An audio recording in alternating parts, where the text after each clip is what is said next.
कसले हामी जसरी नै भेट्नुभन्दा अगाडि के खाने भनेर प्लान बनाउनुहुन्छ? हेलो एभ्रिवान, इट्स मी बिनु र मैले चाहिँ 100 डे मिनी ब्लग च्यालेन्ज सुरु गरेको छु र आज चाहिँ हो डे 12 र आज हामी मोमो खानको लागि गएको थियौँ।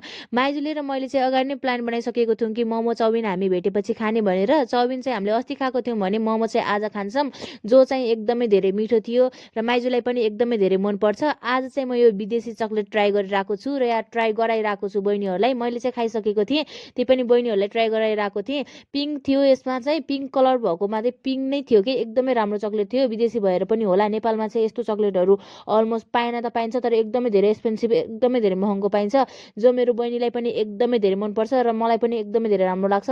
हजुरहरूले पनि ट्राई गर्न सक्नुहुन्छ यो चक्लेट चाहिँ, हजुरहरूलाई राम्रो लाग्छ भनेपछि। त्यसपछि मैले यहाँ सरजीलाई खुवाउँछु। सरजी पनि एकदमै मिठो मानेर खानुहुन्छ र उहाँको रिभ्यू सुनिसकेपछि त म चाहिँ मक्खने हुन्छु। बाबा लर्स ब्लप, आजको लागि यति नै।